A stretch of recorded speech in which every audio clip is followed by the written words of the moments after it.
अध्याय 4 दिव्य ज्ञान। भगवान श्री कृष्ण ने कहा, मैंने इस अमर योग विद्या का उपदेश सूर्यदेव विवस्वान को दिया और विवस्वान ने मनुष्यों के पिता मनु को उपदेश दिया और मनु ने इसका उपदेश इक्ष्वाकु को दिया। आज मेरे द्वारा वही यह प्राचीन योग यानी परमेश्वर के साथ अपने संबंध का विज्ञान तुमसे कहा जा रहा है, क्योंकि तुम मेरे भक्त तथा मित्र हो। अतः तुम इस विज्ञान के दिव्य रहस्य को समझ सकते हो।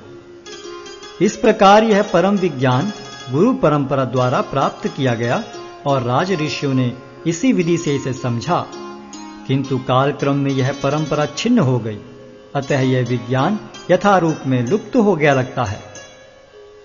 अर्जुन ने कहा, सूर्यदेव विवस्वान आपसे पहले हो चुके हैं, तो फिर मैं कैसे समझूं कि प्रारंभ में भी आपने उन्हें इस विद्या का उपदेश दिया था। श्री भगवान ने कहा, तुम्हारे तथा मेरे अनेकानेक जन्म हो चुके हैं। मुझे तो उन सब का स्मरण है, किंतु हे परंतप, तुम्हें उनका स्मरण नहीं रह सकता है। यद्यपि मैं अजन्मा तथा विनाशी हूं और यद्यपि मैं समस्त जीवों का स्वामी हूं, तो भी प्रत्येक युग में मैं अपने आदि दिव्य रूप में प्रकट होता हूं।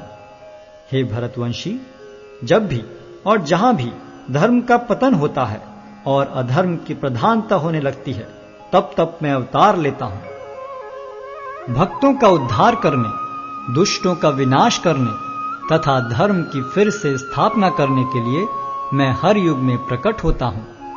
हे अर्जुन, जो मेरे आविर्भाव तथा कर्मों की दिव्य प्रकृति को जानता है, वह इस शरीर को छोड़ने पर इस भौतिक संसार में पुनः जन्म नहीं लेता, अपितु मेरे सनातन धाम को प्राप्त होता है।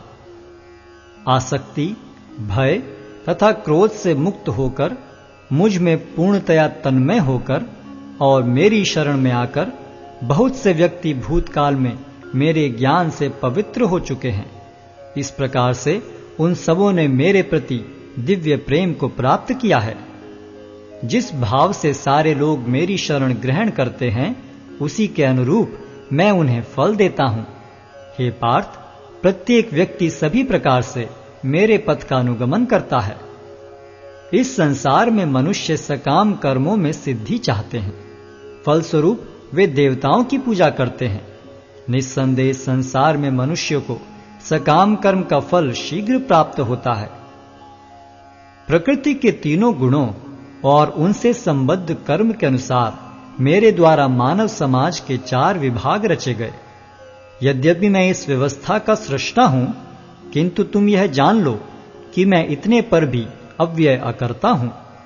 मुझ पर किसी कर्म का प्रभाव नहीं पड़ता, न ही मैं कर्मफल की कामना करता हूं। जो मेरे संबंध में सत्य को जानता है, वह भी कर्मों के फल के पाश में नहीं बंधता।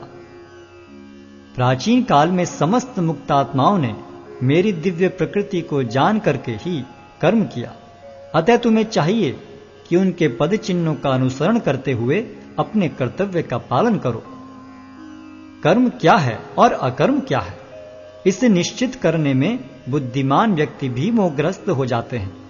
अतः मैं तुमको बताऊंगा कि कर्म क्या है, जिसे जानकर तुम सारे अशुभ से मुक्त हो सकोगे। कर्म की बारीकियों को समझना अत्यंत कठिन है। अतः मनुष्य को चाहिए कि वह यह ठीक से जाने कि कर्म क्या है, विकर्म क्या है और अकर्म क्या है। जो मनुष्य कर्म में अकर्म और अकर्म में कर्म देखता है, वह सभी मनुष्यों में बुद्धिमान है और सब प्रकार के कर्मों में प्रवृत्त रहकर भी दिव्य स्थिति में रहता है। जिस व्यक्ति का प्रत्येक प्रयास इंद्रिय तृप्ति की कामना से रहित होता है, उसे पूर्ण ज्ञानी समझा जाता है। उसे ही साधु पुरुष ऐसा करता कहते हैं, जिसने पूर्ण ज्ञान की अग्नि से कर्म फलों को भस्मसात कर दिया है। अपने कर्म फलों की सारी आसक्ति को त्याग कर सदैव संतुष्ट तथा स्वतंत्र रहकर वह सभी प्रकार के कार्यों में व्यस्त रहकर भी कोई सकाम कर्म नहीं करता। ऐसा ज्ञानी पुरुष पूर्ण रूप से संयमित मन तथा बुद्धि से कार्य करता है, अपनी संपत्ति के सारे स्वामित्व को त्याग देता है और केवल शरीर निर्वाह के लिए कर्म करता है। इस तरह कार्य करता हुआ वह पाप रूपी फलों से प्रभावित नहीं होता है। जो स्वतः होने वाले लाभ से संतुष्ट रहता है, जो द्वंद्व से मुक्त है और ईर्ष्या नहीं करता, जो सफलता तथा असफलता दोनों में स्थिर रहता है, वह कर्म करता हुआ भी कभी बंधता नहीं।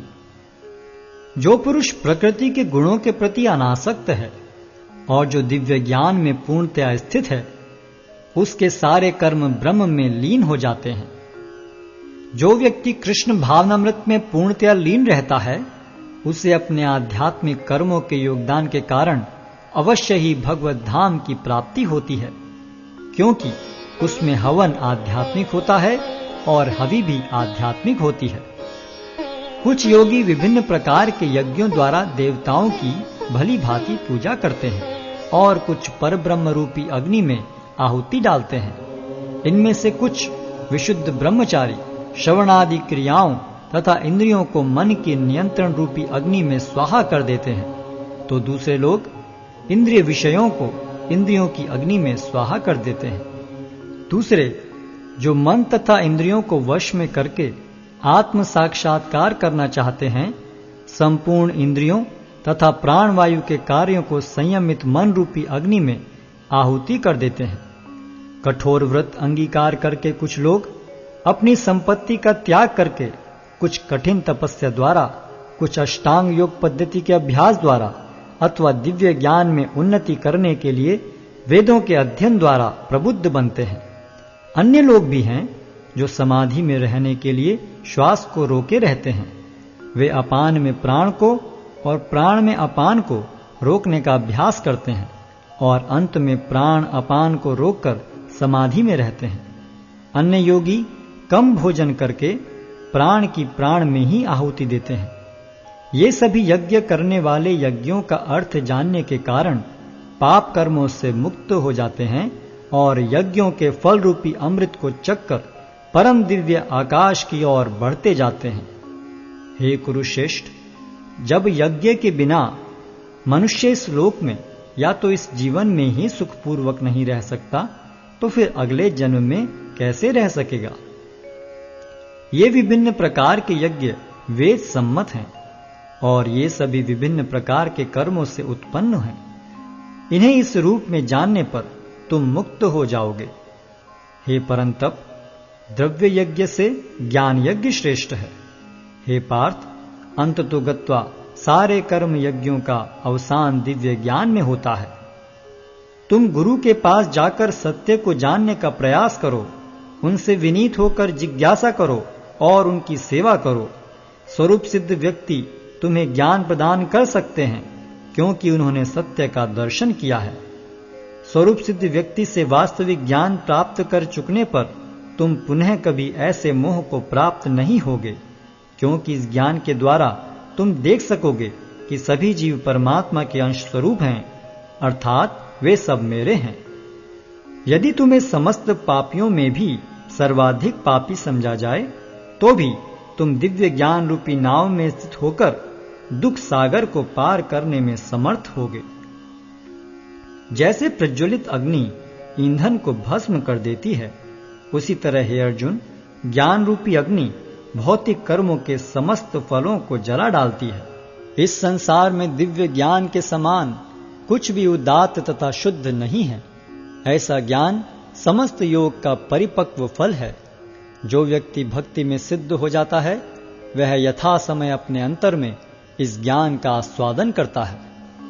जो श्रद्धालु दिव्य ज्ञान में समर्पित हैं और जिसने इंद्रियों को वश में कर लिया है, वह इस ज्ञान को प्राप्त करने का अधिकारी है और इसे प्राप्त करते ही वह तुरंत आध्यात्मिक शांति को प्राप्त होता है। किंतु जो अज्ञानी तथा श्रद्धा विहीन व्यक्ति शास्त्रों में संदेह करते हैं, वे भगवत भावनामृत नहीं प्राप्त करते, अपितु नीचे गिर जाते हैं। संशयात्मा के लिए ना तो इस लोक में न ही परलोक में कोई सुख है। जो व्यक्ति अपने कर्म फलों का परित्याग करते हुए भक्ति करता है और जिसके संशय दिव्य ज्ञान द्वारा विनष्ट हो चुके हैं, वही वास्तव में आत्मपरायण है। हे धनंजय, वह कर्मों के बंधन से नहीं बंधता। अतएव तुम्हारे हृदय में अज्ञान के कारण जो संशय उठे हैं, उन्हें ज्ञान रूपी शस्त्र से काट डालो। हे भारत, तुम योग से समन्वित होकर खड़े हो और युद्ध करो।